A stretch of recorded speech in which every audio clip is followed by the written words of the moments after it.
Oh, Craft World Psychic Powers. Alright, I wonder what they did to Craft World Psychic Powers. So, Craft Worlds. As long as they didn't touch Doom or Jinx.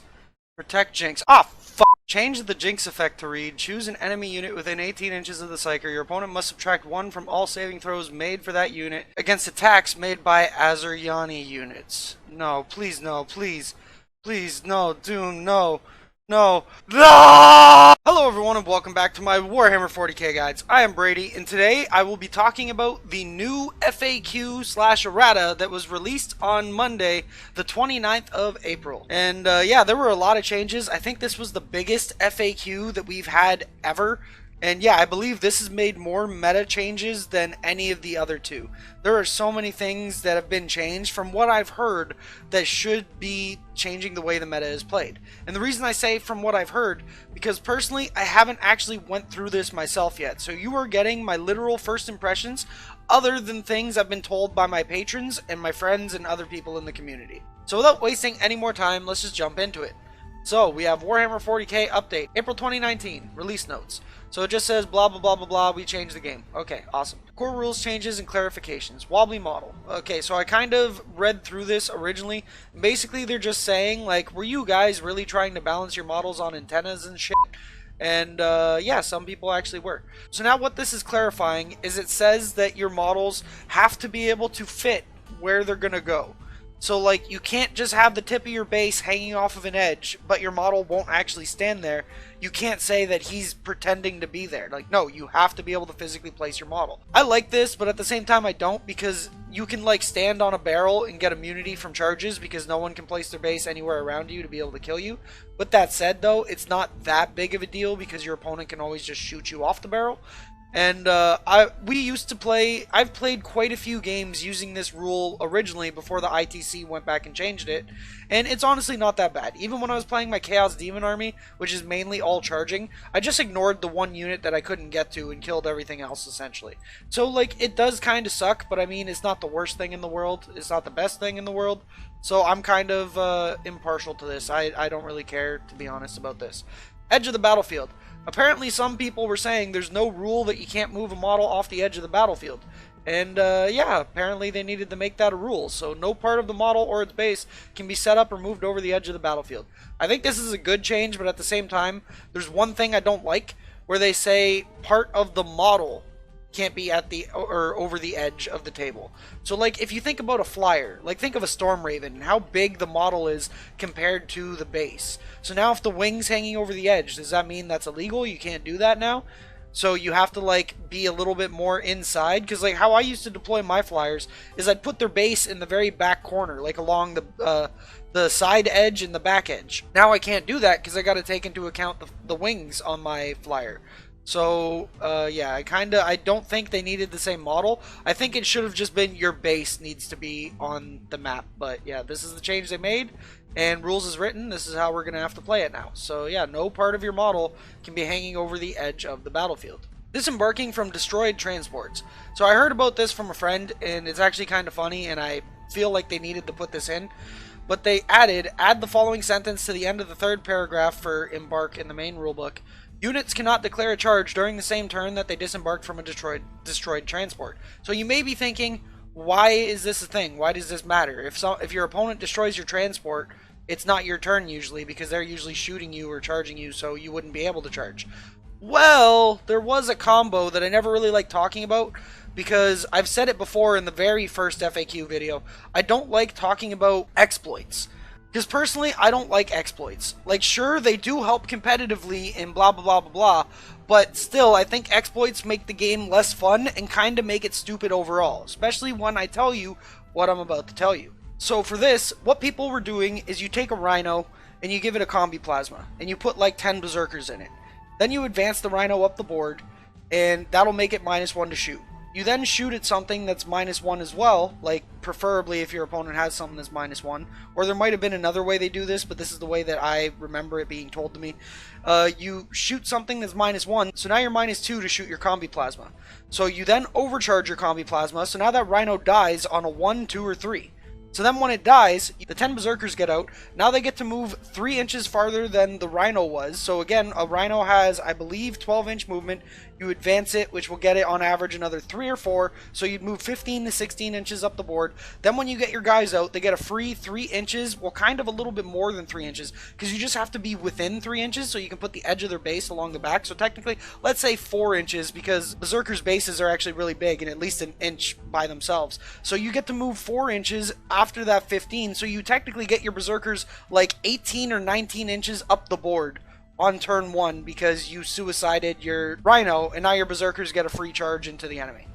So this is why this needed to be made, is because you can't like purposely suicide your vehicle to get your unit inside a very good charge and then charge with them. So that's why this change was made. And again, I feel like that was an exploit and that wasn't intended, so I'm glad they made this change. Moving with units that can fly in the charge phase. So Blood Angel players are going to love this change. And I'm not being sarcastic. They're actually going to love this change. So Smash Captain's got a buff, because you can now move over models in the charge phase again. Originally, the reason they changed this is, I'll try to show an example if I can, but you used to be able to deep strike your guy 9 inches away on top of a building. Because when you measure, it's true measurement. You measure from base to base and you're 9 inches away from them. But realistically, horizontally, you're only like 2 inches away from them. So when you go to charge them with the fly keyword, because you ignore vertical movement, you'd be able to just get a free charge, even though you're technically deep struck 9 inches away. So now, when you're charging, you still have to measure up and down buildings, so you can't do that exploit, but you can still charge over models, so you can jump over their screen while you're charging. So this does buff up Smash Captains a lot. It doesn't allow you to use that exploit where you can find like free charges because you deep struck somewhere high on a building, but it does allow you to charge over like models now. So I like this. I'm glad they put this change back into it. For Harlequins, since they don't have the fly keyword, but they do have flip belt, their rule gets changed to be basically the same thing. You can jump over models, but you can't jump over buildings, and you can't get like the free charges from being on top of a building type thing. So basically, everything that kind of like had a fly keyword or was able to move over stuff because of a rule they had, all those rules were changed to allow you to move over models in the charge phase.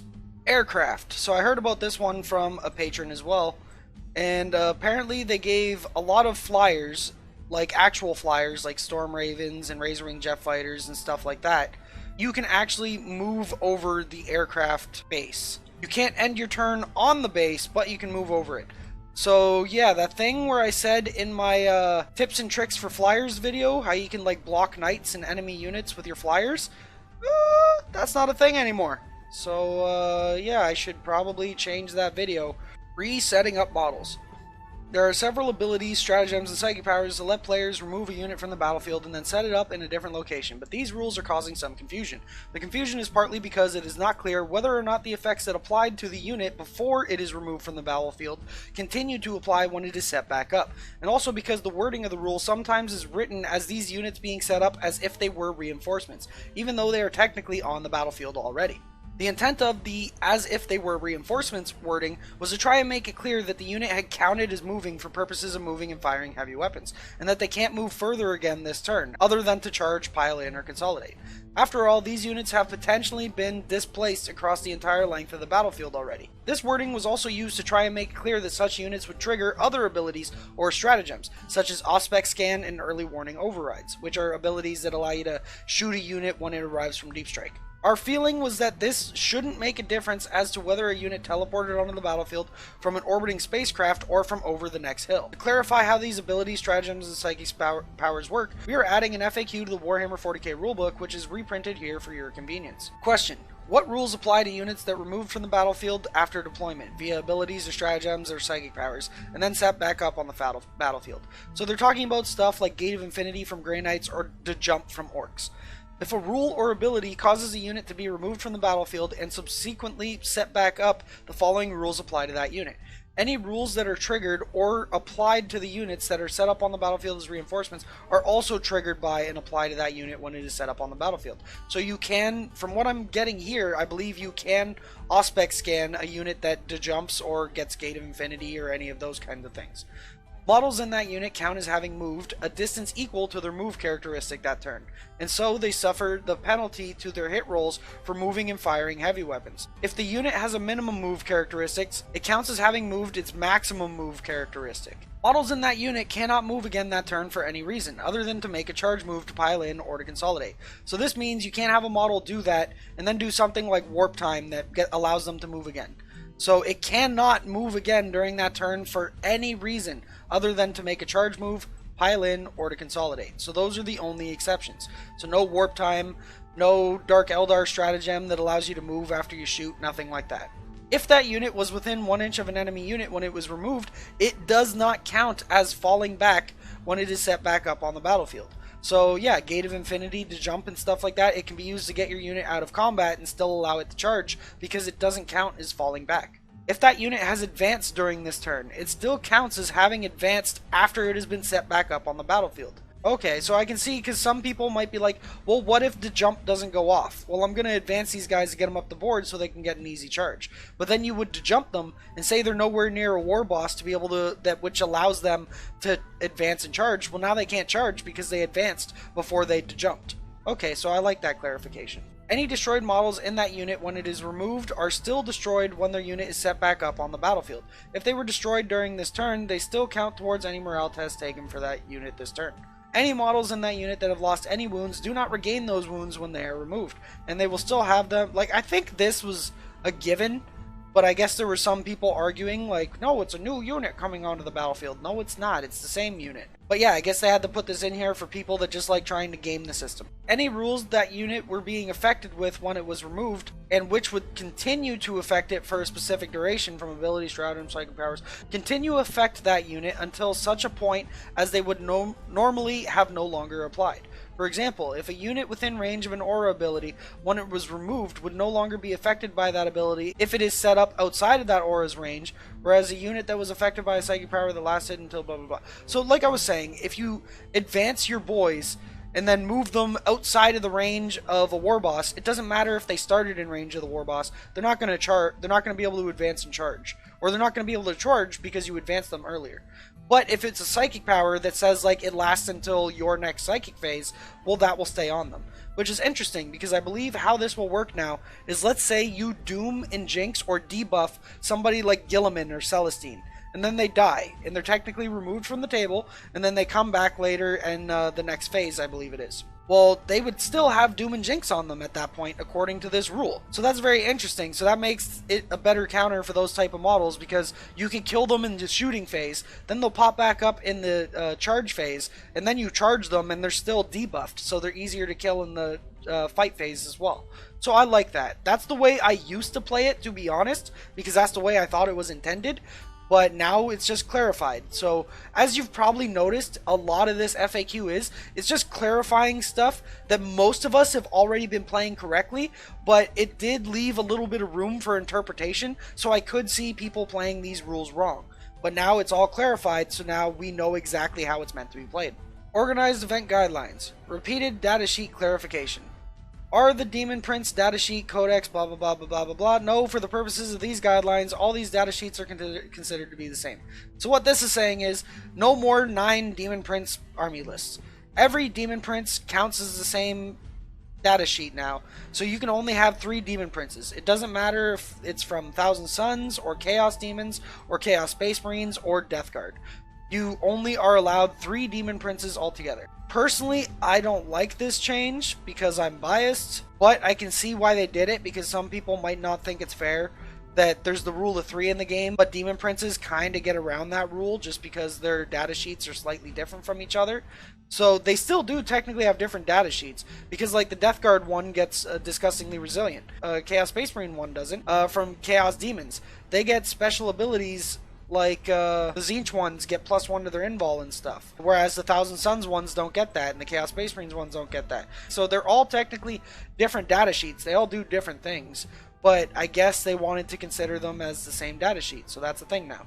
So yeah, no more 9 Demon Princes list. Then they do the same thing for Astra Militarum, Death Corps, Krieg, and all those, like all the guard armies essentially, like Elysians. They're asking if their units technically are different units or if they're the same data sheet. No, for the purposes of these guidelines, all these data sheets are considered the same. Because what some people were doing is they were taking Gene Stealer Cult, and then they were spamming a bunch of Deathcore mortars, and then they'd spam a bunch of Elysian mortars, and then they'd spam a bunch of regular Astra Militarum mortars, and they get way more than they should be allowed, because kind of like this, it was like a little loophole type thing. They're technically different data sheets, so they counted as different data sheets, but now they are all considered to be the same. So that fixes that. Finalize match play rules. Okay, so now we have Bolter Discipline. And Bolter Discipline, for those of you who don't know, to summarize it, is the one that allows your Space Marines to like rapid fire when they stand still, or all the time if they're a Terminator or Biker and stuff like that. So, all Adeptus Astartes, Heretic Astartes, and Fallen models gain this ability. Instead of following the normal rules for rapid fire weapons, models in this unit firing rapid-fire bolt weapons make double the number of attacks if any of the following apply. And when it says rapid-fire bolt weapons, it means weapons that have bolt in its name that are rapid-fire. So no, it does not work on heavy bolters. You do not get to shoot your heavy bolters twice because you stood still with them. Heavy bolters are heavy. They're not rapid-fire. So rapid-fire triggers for Adeptus Astartes, Heretic Astartes, and Fallen if the model's target is within half range. That's normal rapid-fire. We all know that. That's how the first way to trigger it is.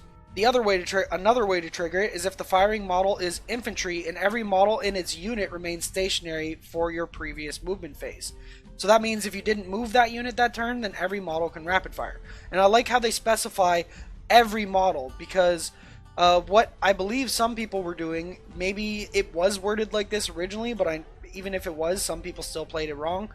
Some people were saying, well, 3 models move so they don't get it, but these 2 stayed still so they can still get their rapid fire. So now it says every model in the unit has to remain stationary, so that's a good clarification. Like I said earlier, this whole FAQ is mainly just clarifying a bunch of stuff that people were getting wrong. And then the last way to trigger it is if the firing model is a Terminator, Biker, Centurion, Dreadnought, or Hellbrute. So this is interesting because these get to rapid fire all the time. It doesn't matter if they move or anything. If you're a Terminator, if you're a Biker, if you're a Centurion, if you're a Dreadnought, or a Hellbrute, you fire all the time. The change from this is this used to also include vehicle. So like Land Raiders and stuff used to be able to do it, but apparently they took that out. I don't think they liked it on vehicles. Then on top of that, Deathwatch does not get Bolter Discipline when they are using their special issue ammunition. If they do so, the Bolter Discipline does not apply, blah, blah, blah, blah, blah. So Deathwatch kind of got a nerf, but to be honest, I think it might have kind of been needed. Like, not really, but then again, if this stayed in, it was made a thing, I think you'd only ever see Deathwatch in competitive lists. Like, for people that are trying to fully maximize the potential of a list. Because sure, you'll have those players that are playing their Ultramarines or playing Blood Angels or whatever just because they love the army and they want to do well with it, or they're going for best in faction. But for people that are like me who just play the best list they possibly can that they think will give them the best chance to win a list, then I don't think any of them would ever consider any type of Space Marine other than Deathwatch if they're going for an Imperial army. So this does kind of take away some of their power, and to be honest, again, I think it needed to be. But at the same time, it doesn't really hurt the competitive builds too much, because most competitive builds that were including Deathwatch only use like 3 units to fill a battalion, and then they would deep strike all 3 units and drop them in 12 inches away from their targets anyways, so they're still going to get their rapid fire all the time. You just can't have them standing across the board and getting rapid fire all the time. And that also helps too, because you can give them like so many storm shields, and you can put Terminators in their units, and you can make their regular like tactical marine, quote unquote, very durable, at least compared to every other tactical marine like variant that all the other Imperial Space Marines have. So it wasn't fair for them to be super durable and stand there and get the rapid fire all the time while getting super ammunition or special ammunition on top of it.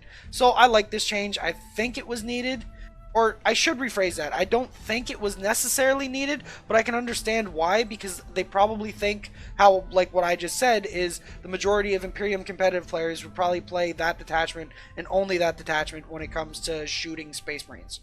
And then they finally clarify it. They say, finally, we also have received a lot of questions asking whether Bolter Discipline ability should also apply to other bolt gun wielding warriors of the Imperium, notably Adeptus Custodes and Adeptus Sororitas, or Sisters of Battle. For clarity, the Bolter Discipline rule was not intended to make all bolt guns better, but rather to make the warriors of the Adeptus and Heretic Astartes who wielded them better. As a result, we are not adding Bolter Discipline ability to units in other factions. And I agree with this.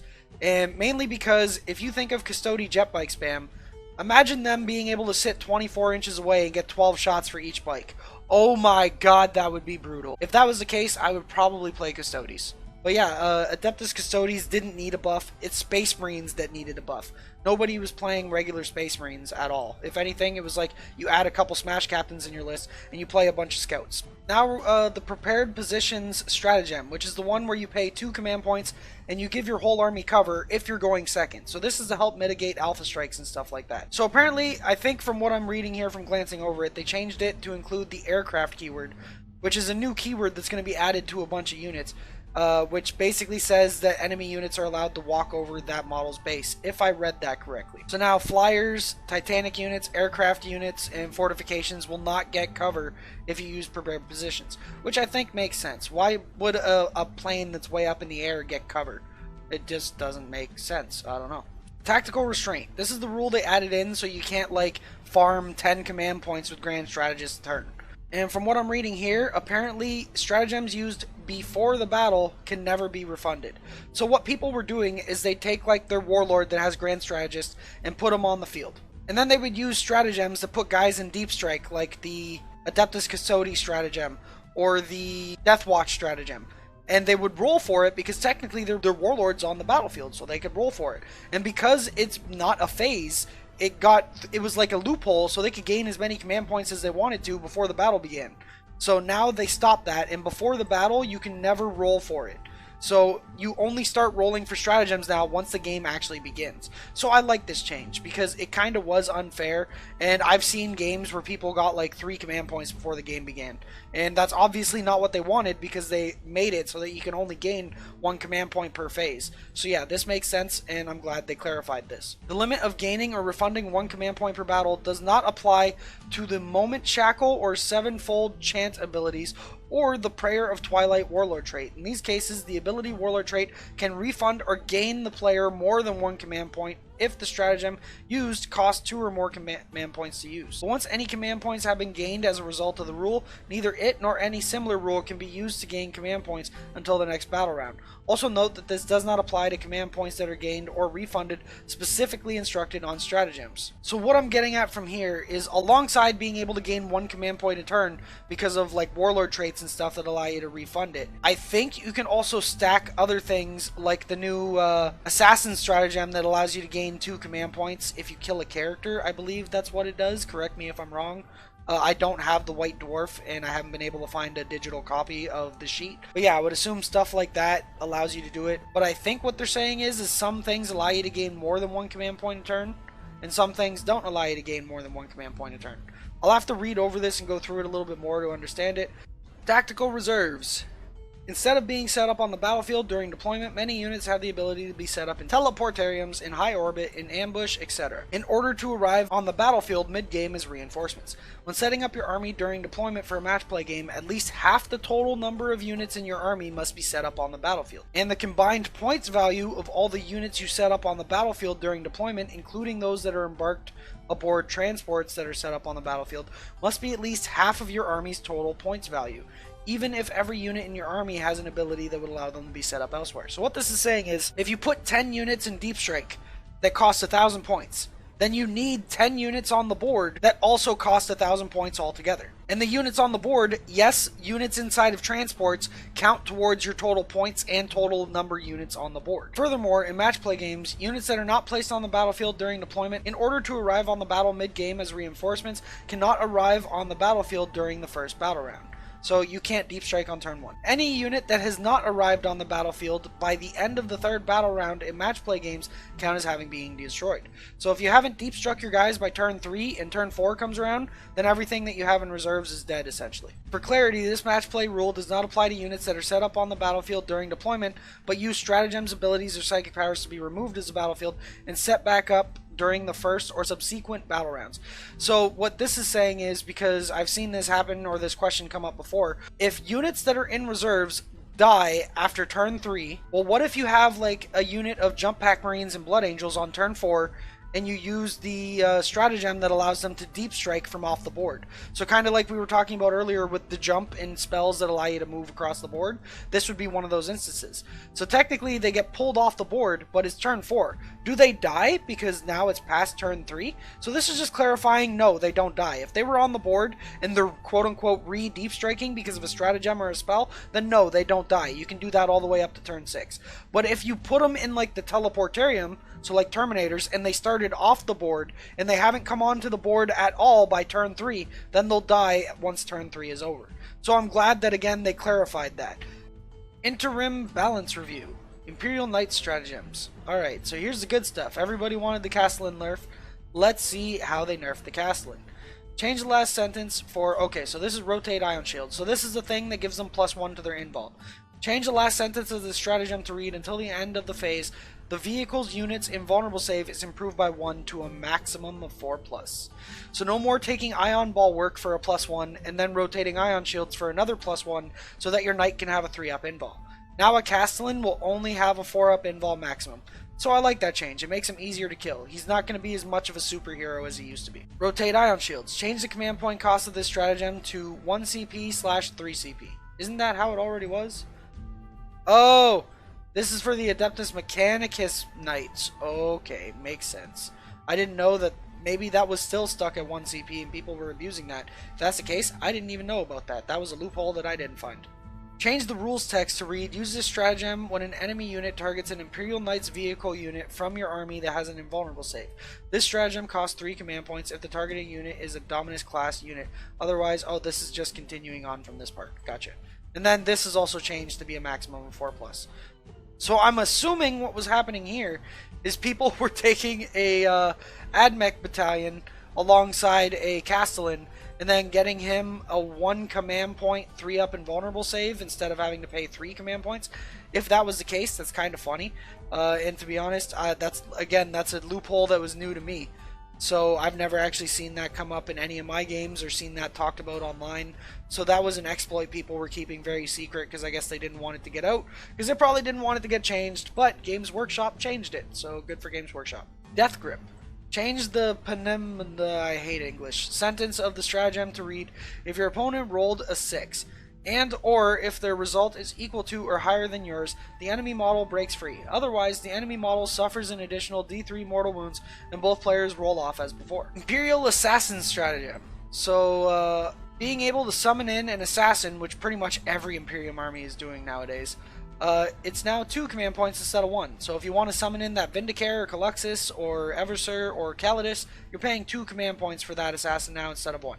I think this is a good change because now it might make you think about actually bringing the assassin, but to be honest, I'm pretty sure most lists are still going to summon in an assassin because it's just so good. You get a free, not a free, but you have to pay the 85 points, but it doesn't take up a detachment slot. So you can still have 3 detachments of whatever the hell you want. As long as you have 85 reserve points left over, you can pay 2 command points to get yourself an assassin. So it's almost like having 4 detachments. So yeah, I think this change was kind of needed. Otherwise, it was like, you always should bring an assassin, in my opinion. But now with the 2 command points, I still think you should always bring an assassin, but I mean, it makes you question it a little bit more, because maybe your list is very CP intensive, and maybe you can't afford to spend that 2 command points on an assassin. So now it might make you think about it. So I like it. Orc stratagems. Okay, mob up. So this was a big problem because people were mobbing up units of Ludas and then turning them into like superheroes, making them get exploding shots on 5s and a whole bunch of random crap, and then protecting them with a bunch of grass shields, and it was almost as bad as the Castellan, to be honest, at least in my opinion. So now you can only mob up boys, which I like that change. I think it was needed. Oh look, Craft World Psychic Powers, and as you guys probably saw from before, all these changes are a thing now. And my Eldari list is now dead. But to be honest, with my bias, because I play the army, I wish they never made this change because I love this combo. But trying to remove my bias and just looking at it from a Warhammer 40k analyst, I would say that this is a good change and it's good for the game. Because now you won't see Eldar soup be as prevalent as it was. And if it is, it won't be just like a Dark Eldar list with a couple of Psychers, or a Harlequin list with a couple of Psychers. Points values, Knight Castellan, they went up by 100 points. To be honest, I don't know if it was needed. Not 100 points.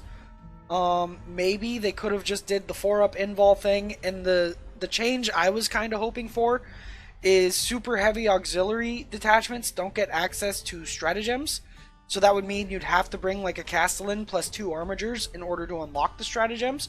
And then you'd also, a bonus to that too, is you'd also get your household trait. So I was kind of hoping that was the change they made. And maybe it is farther down. No, this is the end. So that's it. All they did to nerf the Castellan was raise it 100 points and make it a 4+ invol. Which, to be honest, I think is enough to, like, it doesn't kill the Castellan, but it does hurt the Castellan list, so I don't think we'll see nearly as many of them as we did in the past, like, 6 months. But it's not the changes I personally would have went with, but Games Workshop has a lot more testers, they have a lot more people working on this stuff, so I trust their decision in raising the points cost, and also making it so that Knights can only get a 4-up invol altogether. And before people start saying, well, the 4-up invol thing is a nerf to Knight armies in general and not just Castellans, yes and no. If you're playing a Knight army, you have multiple Knights. If you put Ion Bulwark on one of the Knights, that means he has a 4-up all the time. If your opponent is dumb enough to shoot at that guy, you give him a 3-up invol. But most smart opponents are going to shoot at one of the other Knights you have and force you to rotate Ion Shields on them, which means they have a 4-up now, and you're still stuck with the 4-up on the other guy because you can't activate the stratagem twice. So for Knight armies, it's a slight nerf, but it's not as big of a nerf, at least one playing against good players that will have that target priority and realize, well, if I shoot at the guy with Ion Bulwark, he'll have a 3-up invol and I'm less likely to kill him. So let's shoot at the guy with the 5-up invol, make him use the rotate Ion Shield stratagem to give him a 4-up invol. Then if I want, I can go back to shooting at the Knight I originally wanted to kill because he's now at a 4-up altogether.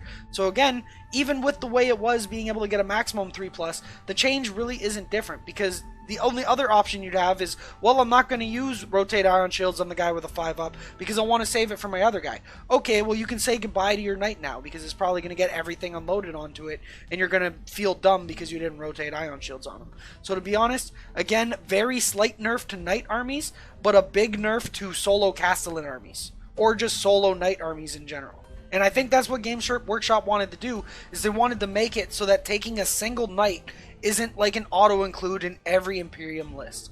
So anyways, that's it for at least the write-up of the big FAQ. But if we go back, let me scroll all the way back up to the top here. Or actually, we'll just go here. And this is the Warhammer 40k Games Workshop page.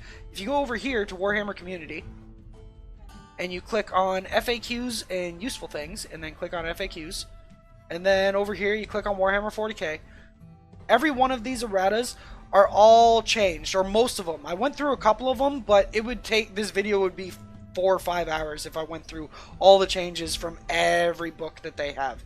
But there are changes in most of these.